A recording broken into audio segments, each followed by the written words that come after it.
Hello and welcome to another MOOG demo library. In today's video, we're going to be exploring Labyrinth, and in particular, we're going to look at some of the interesting ways that we can make sequencer 1 and sequencer 2 interact with each other.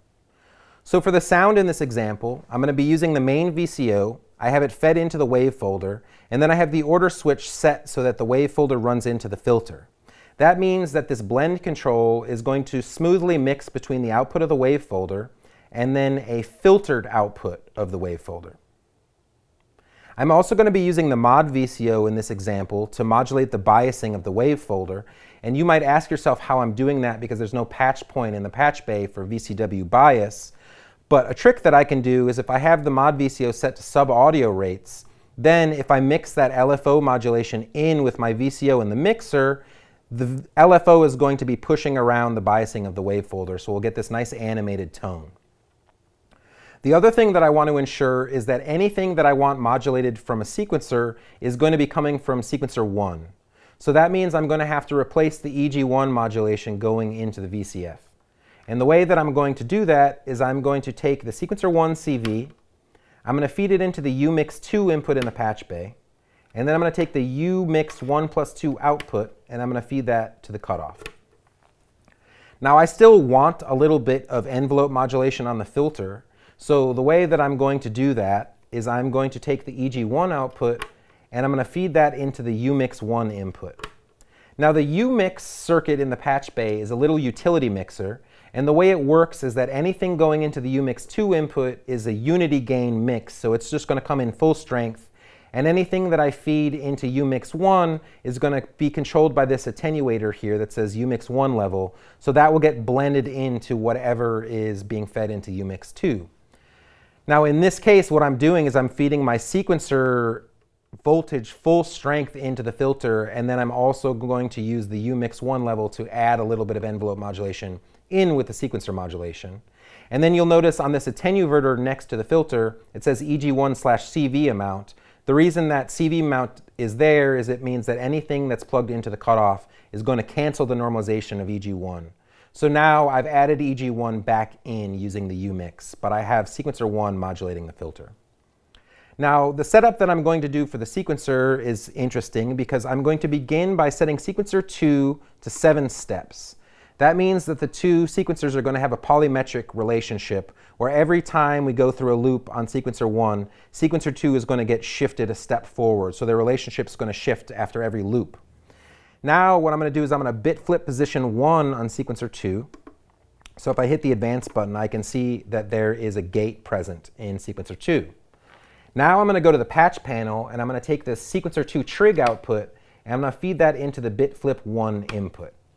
So the bit flip buttons are always used in the sequencer to turn gates on or off, and anytime we turn a gate on, a random pitch gets assigned to that gate, and that pitch is determined by however we have our quantizer set at the current moment.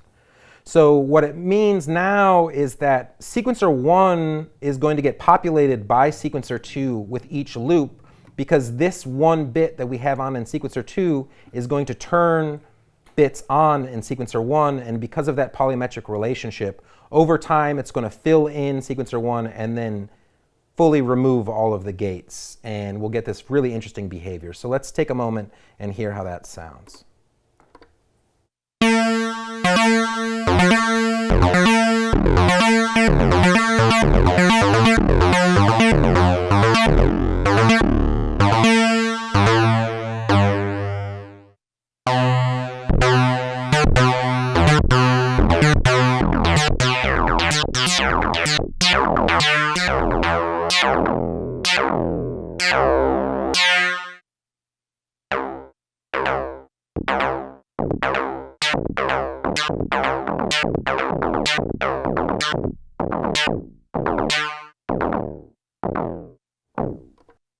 So as you can see, we get this behavior that feels almost generative because the way that the sequencers work is anytime a gate gets flipped on, a random pitch gets assigned.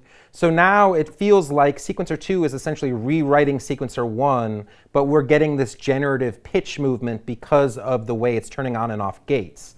Now if we wanted something to not just be one gate gets added, one gate gets removed with each loop, we can then add more bits on sequencer 2. So I'm going to turn a second bit on and a third bit on right next to it, and let's hear how that sounds.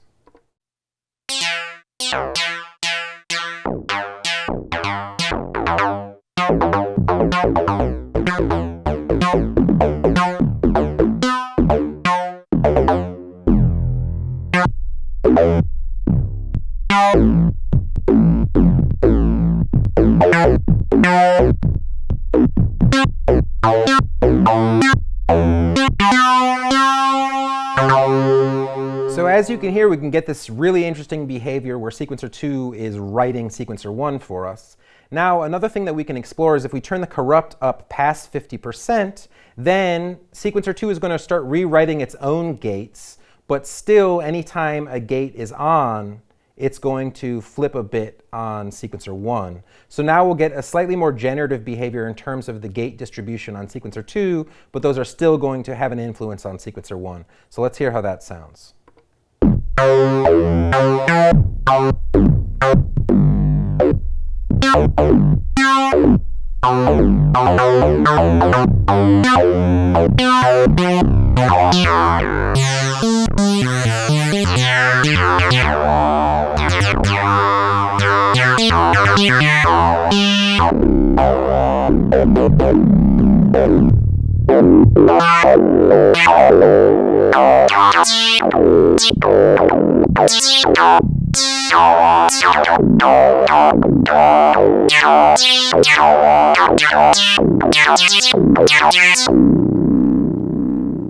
So as you can hear, it just gets us into very interesting territory, and if you want to, you can push this further by using a drum machine or some sort of external gate source and feeding bit flips into both sequencers to get all sorts of interesting generative movement, depending on how you want to set it up.